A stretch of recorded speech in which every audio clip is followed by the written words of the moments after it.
कहाँ जिला में 27 लाख केजी कोयला छीट दीजिए और उसमें माचिस मार दीजिए, देखिए आपका शहर उड़ा देगा पूरी तरह से। वही तो काम ये कर रहा है, बस उसमें कम ही मात्रा में उतना है स्टोर है एनर्जी यहाँ पर, इसलिए ये इतना महंगा बिकता है यूरेनियम। हालांकि कोई इसका रेट अभी तक नहीं खोला। अब इसी यूरेनियम को रख के भड़का दिया जाता है, ब्लास्ट करता है, तो इसमें से इतनी हाई मात्रा में ऊर्जा निकलती है, इतनी ज्यादा कि इंसान वेपराइज हो जाता है, भाप बन जाता है, इंसान भाप बन जाता है, इतनी भयानक इससे ऊर्जा निकलती है। और इससे दूर दूर तक इसका जो रेडिएशन होता है, हवा बहा के इसके धुआं को ले जाएगी, रेडिएशन को ले जाएगी, बाकी जगहों पर कैंसर होकर लोग मर जाएंगे यहाँ पे। इससे रेडिएशन से बचने के लिए पोटेशियम आयोडाइड की गोली खाई जाती है। हालांकि क्वेश्चन पूछा था कि कौन से जानवर पर रेडिएशन का असर नहीं पड़ेगा, जिसकी त्वचा काइटिन की बनी होती है, जैसे कॉकरोच। कॉकरोच के अगर मान के चलिए इसी मोहल्ले में परमाणु बम गिरा तो इस मोहल्ला का मर जाएगा, लेकिन अगर 10-15 किलोमीटर दूर गिरा है, हम लोग अगर देख भी लेंगे ना तो उसके रेडिएशन से हम मर जाएंगे, लेकिन कॉकरोच नहीं मरेगा यहाँ पर, ठीक है। तो बम को, ये शकल है परमाणु बम का, इसको जमीन पे फोड़ेंगे तो उतना खतरनाक नहीं होता है, क्योंकि जैसे जमीन पे फोड़ेंगे ना, इससे निकलने वाली हानिकारक गैस, इससे निकलते सबसे ज्यादा क्या होता है, प्रॉब्लम क्या होता है, परमाणु बम फटता है तो यहाँ पर इसमें सबसे बड़ा जो प्रॉब्लम आ जाता है, इससे एक्सरे निकलने लगता है। और ये एक्सरे जो निकलता है लगभग 250 रोंटजन पे निकलता है। एक्सरे का मात्रक होता है रोंटजन, 250 रोंटजन पे एक्सरे निकल जाता है, जो बहुत खतरनाक होता है। हम लोग जो एक्सरे कराते हैं वो लगभग 6 रोंटजन 10 रोंटजन इस तरह से होता है। 250 रोंटजन पे कोई बचेगा नहीं, पूरा मांस फाड़ के निकल जाएगा। और इसके बाद इसमें से गामा रेज निकलती है, गामा रेज। अब ये गामा रेज जो होती है ये इतनी घातक होती है कि हमारी कोशिकाओं को मारने के लिए गामा रेज का यूज किया जाता है। बहुत हल्की मात्रा के गामा रेज का यूज जिस एरिया में कैंसर होता है उसे मारने के लिए किया जाता है कि कैंसर मर जाए, लेकिन इतना हाई पावर का इसमें से गामा रेज निकलता है कि पूरी शरीर मर जाती है यहाँ पे। तो ये दो ही खतरनाक रेडिएशन होती है। और सबसे ताज्जुब की बात यह है कि ना हम लोग गामा रेज को देख सकते हैं, गामा रे भी हमें नहीं दिखाई दे सकता है, और ना ही हमें एक्सरे दिखाई दे सकता है, तो हमें दिखेगा ही नहीं, अचानक आर पार होकर मर जाएगा आदमी यहाँ पे। यही खत्म, जैसे कोरोना कहाँ हम लोग को दिखता था, अचानक किसी को हुआ कोरोना मर गया यहाँ पे, तो वही होता है यहाँ पे। अगर गामा रेज लग गया तो पता ही नहीं चलेगा वो क्या हो गया, 10-15 दिन बाद, 1 हफ्ता बाद आदमी मर जाता है। तो परमाणु बम एक तरह का विस्फोटक घातक नहीं होकर यह एक प्रकार का प्रदूषण है, जिसे नाभिकीय आपतन कहते हैं, न्यूक्लियर फॉलआउट कहते हैं। ये जमीन पे अगर पटका गया तो इसके जितने रेडिएशन है हानिकारक, उसी मोहल्ले में, घर द्वार, गली कुची में भर जाएगा और दूर तक खतरनाक इसका असर नहीं जाएगा। इसलिए जब भी परमाणु बम को ड्रॉप किया जाता है तो इसमें एक डेटोनेटर लगाया जाता है, और वो डेटोनेटर हाइट को नापते रहता है, बैरोमीटर से सेट रहता है कि जब वो 600 मीटर की ऊंचाई पर शेष रहता है तो इसी ऊंचाई पे ब्लास्ट किया जाता है। कभी भी जमीन पे ले आके परमाणु बम को नहीं ब्लास्ट किया जाता है। तो जापान और हिरोशिमा पे भी जो गिरा था वो 600 मीटर की हाइट पे गिरा था, ताकि मैक्सिमम तबाही हो सके और उसका रेडिएशन पूरे चारों ओर फैल जाए, और इसका असर 30,000 साल तक रहता है। ये नहीं कि आज परमाणु बम फूट गया तो कोई दिक्कत नहीं, इसका असर रहेगा 30,000 साल तक। बहुत बुरा असर रहता है, उस एरिया के जीन, जेनेटिक्स, सारी चीजों को चेंज कर देता है। अब इसी को बनाने में लगा हुआ है ईरान। अब इंटरनल खबर है कि ईरान ये बना चुका है। जैसे भारत भी परमाणु बम बहुत पहले बना लिया था, लेकिन उचित समय नहीं आ रहा था परीक्षण करने की, पॉलिटिकल क्लियरेंस नहीं मिल रही थी। अटल बिहारी वाजपेयी के समय तो पूरी तरह से पॉलिटिकल क्लियरेंस मिल गया। उसी तरह ईरान लगभग बना चुका है, और इसके बनाने में हेल्प किया है तो रूस ने हेल्प किया है, क्योंकि रूस को पता है कि अगर ईरान चला गया तो फिर रूस के लिए खुला समर्थन करने वाला कोई देश नहीं आएगा, क्योंकि भारत बैलेंस करके चलता है, चीन को दुनिया से मतलब ही नहीं है। तो ईरान और ये बैलेंस इसको रखना जरूरी है। अब ये ईरान अगर परमाणु बम बना भी लिया है तो उसका सबसे बड़ा दुश्मन इजराइल है। अब इजराइल के पास आयरन डोम है, अगर ये मिसाइल में भर के मारेगा भी तो इजराइल मार के गिरा देगा। तो इजराइल की एक कमजोरी, वो हाइपरसोनिक मिसाइलों को नहीं मार पाता है। हाइपरसोनिक मिसाइलें बहुत तेज गति से चलती हैं, उसे मार नहीं पाता है। तो रूस ने हाइपरसोनिक मिसाइल भी थमा दिया है ईरान को। अब ईरान कैसे कंफर्म करे कि वो हाइपरसोनिक मिसाइल सही में काम कर रहा है कि नहीं, या फिर इजराइल पे मारा और इजराइल उसे काउंटर कर पा रहा है कि नहीं। तो ईरान ने क्या किया, वही हाइपरसोनिक मिसाइल थमा दिया यमन के हूती विद्रोहियों के पास, और यमन के हूती विद्रोहियों ने यहां से चला दिया हाइपरसोनिक मिसाइल इजराइल पे, और इजराइल पे जाके गिर भी गया। अब समझो, उस मिसाइल में खतरनाक विस्फोटक नहीं है, तब ना इजराइल बच जा रहा है। अगर उसी में परमाणु बम भर दे और तब मार दे तो भैया तुम काउंटर करके क्या करोगे, तो गिर गया वहां पर। तो बड़ी खतरनाक इन दोनों देशों के बीच परमाणु हमला का डर है। यहाँ पे इजराइल के पास पहले से परमाणु है। हमारे लिए भी ईरान बहुत जरूरत की चीज है, हमारे लिए रूस भी जरूरत है। इंटरनेशनल रिलेशन में हमारा कोई नहीं होता है। जब हमारे ऊपर ताज होटल पे हमला हुआ, अजमल कसाब ने नंगा नाच करा दिया था मौत का वहां पर, और तबाही तबाही हो गई थी। आपको जान के ताज्जुब होगा, इजराइल ने अजमल कसाब को आतंकवाद की श्रेणी में नहीं डाला था के आतंकवादियों से। तो इंटरनेशनल रिलेशन में ये मायने नहीं रखता है कि सामने वाला क्या है, हमारा इंटरेस्ट क्या है, ये मायने रखता है। अब जान के ताज्जुब होगा, पूरी दुनिया अजमल कसाब को आतंकवादी मान रही थी, इजराइल नहीं मान रहा था, अभी माना है वहां पर। तो भारत भी हमास को, हिजबुल्लाह को नहीं आतंकवादी संगठन में रखता है। भाई तुम हमारे लिए खड़े रहोगे तब तो हम तुम्हारे लिए खड़े रहेंगे। इंटरनेशनल रिलेशन में हमेशा याद रखिएगा, ना कोई हमारा परमानेंट दोस्त, ना हमारा कोई परमानेंट दुश्मन। नरेंद्र मोदी जब गुजरात के चीफ मिनिस्टर थे तो अमेरिका ने उन पर ये गुजरात दंगों का एलिगेशन लगा के अमेरिका में घुसने पर प्रतिबंध लगाया था, कहता वीजा ही नहीं देते हैं यहाँ पे। अब जब प्रधानमंत्री बन गए तो यही अमेरिका पिज्जा खिला रहा है। ट्रंप बुला के हाउडी मोदी और नमस्ते ट्रंप हो रहा है। तो इंटरनेशनल रिलेशन में कभी भी गांठ नहीं बांधा जाता कि मेरा परमानेंट दोस्त है, परमानेंट दुश्मन है। ईरान का सबसे अच्छा अगर कोई दोस्त था तो खुमैनी से पहले इजराइल ही दोस्त था उसका सबसे अच्छा।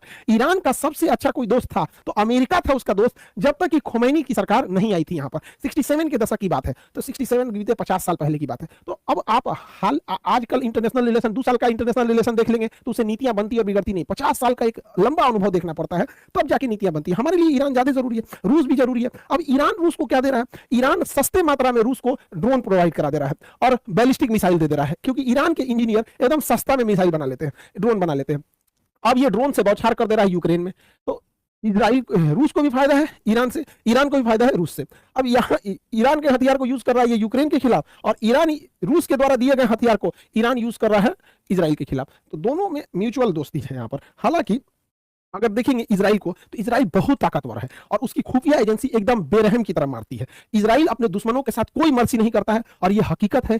इजराइल अगर कमजोर पड़ेगा तो इजराइल का कोई इंसान जिंदा नहीं रह सकता है। इजराइल को जिंदा रहने के लिए ऑक्सीजन नहीं, युद्ध करना पड़ता है, वरना अरब देश उसे छोड़ेंगे नहीं। यह हकीकत है यहाँ पर। अरब देशों ने तो कहीं दोनों साइडों से मानवता का ध्यान रखा जाता है, किसी एक साइड से नहीं। युद्ध अगर सेना का, जैसे अजमल कसाब आया, हम लोग को इस बात से तकलीफ है कि तुम आतंकवादी के रूप में आके होटल में गोली चलाया। पाकिस्तान की सेना को खुला निमंत्रण देते हैं, युद्ध करना है, आ जाओ लड़ लो, युद्ध करना। युद्ध से कौन भागा है? 1993 1971 में लड़े थे, 93,000 भागे थे, 99 में लड़े। तो बात यहां यह है कि सेना युद्ध करे और सेना सेना के बीच में सिविलियन की कैजुअलिटी ना हो। लेकिन युद्ध जब हो जाता है तो ये सब कुछ मायने नहीं रखता है यहाँ पे। तो इजराइल जो है अपने दुश्मनों को चुन चुन के निपटा रहा है। हमास के चीफ गए थे ईरान में दोस्ती करने के लिए, इनकी मृत्यु की गई थी नए प्रधानमंत्री के लिए यहाँ पर, तो यहाँ से मारवा दिया उसको ईरान में। अब इजराइल अपने दुश्मन को ईरान की धरती पर मराया। वो इस होटल में वेट कर रहा था, इस होटल में। ऐसी कोनवा वाला कमरवा इनको बड़ी पसंद था कि बड़ी अच्छा व्यू आता है यहाँ, मारा मिसाइल धाए दे, इसी में बम रख दिया था। मिसाइल नहीं, पहले ही से बम रखवाया था।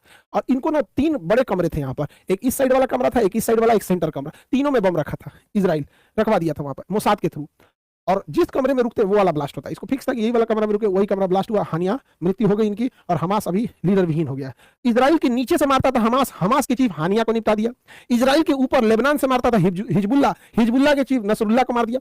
नसरुल्लाह मरा नहीं रहता, नसरुल्लाह जो है ये नहीं मरा रहा था, ये बंकर के अंदर था। तो एक मिसाइल मारी जाती है और डबल लेयर में फटती है, पहले बंकर में जाती है फिर फट जाती है। इसमें भी नसरुल्लाह जो था बच गया था। लेकिन इजराइल ने अपने दुश्मन को मारने के लिए मिसाइल के अंदर जहरीली गैस भर दिया था, और उस जहरीली गैस के चपेट में आने से वहां मृत्यु हो गई। यहाँ पे ये काम तो इजराइल ने बहुत खतरनाक किया। लेकिन अगर यही टेक्नोलॉजी जहरीली गैस वाली आतंकवादियों के हाथ में लगी तो जो बम ब्लास्ट करते हैं सब, अब उस ससुरा उसमें जहर मिला के मारे सब, तो ब्लास्ट में तो डायरेक्ट जो चपेट में आएगा, रेंज में वो जाएगा। अभी ससुरा ऐसा हानिकारक जहर वो डाल के सब ब्लास्ट करने लगे सब। ये दुनिया बड़ी खतरनाक है, वो बड़ी जल्दी कल की अवतार होने वाला है, जाने वाला है, कल युग आने वाला है। यहाँ पे ऐसा तरीका अपना रहा है कि देखिए, बंदूक की खोज हुई, डायनामाइट की खोज हुई थी सुरंग खोदने के लिए, लेकिन उसका यूज होने लगा किस चीज के लिए? ब्लास्ट करने के लिए। अब आगे ये सब अपना लड़ते रहे सब, हम लोग भैया वसुधैव कुटुंबकम सब लोग यहाँ पे।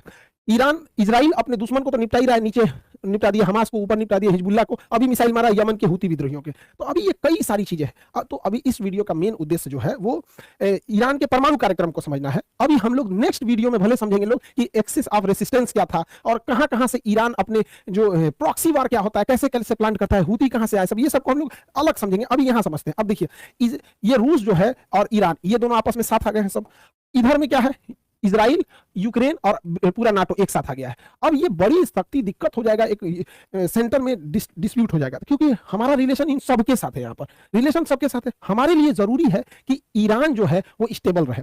समझिए कैसे हमारे लिए जरूरी ईरान क्यों है? क्योंकि भारत है, हम अपने पूर्वी देशों को गंवा दिए हैं। अभी बांग्लादेश में क्या हुआ आप देखें, बांग्लादेश खत्म, शेख हसीना। नेपाल हमको बिना मतलब का आंख दिखा रहा है, नक्शा में दिखा दिया कि भारत की जमीन हमारी है, और नोट पे दिखा रहा है क्योंकि चाइना फंडिंग कर रहा है यहाँ पर।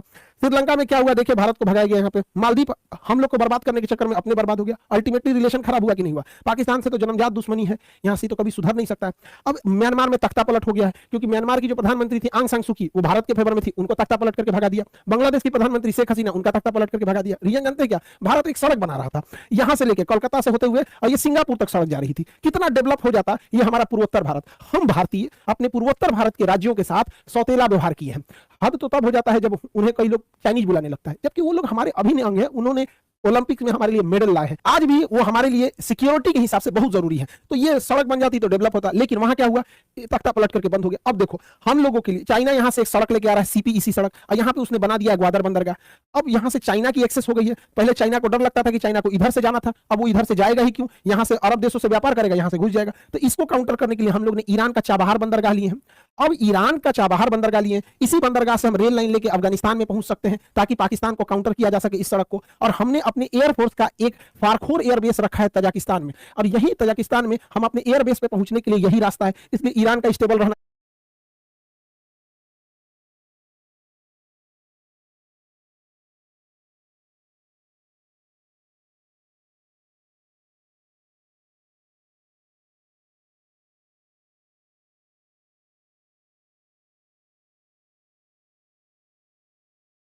जरूरी है। इसी ईरान के रास्ते से हम लोग ऊपर की ओर रसिया जा सकते हैं, और यहां से हम लोग इस डायरेक्शन में जा सकते हैं यहाँ पे।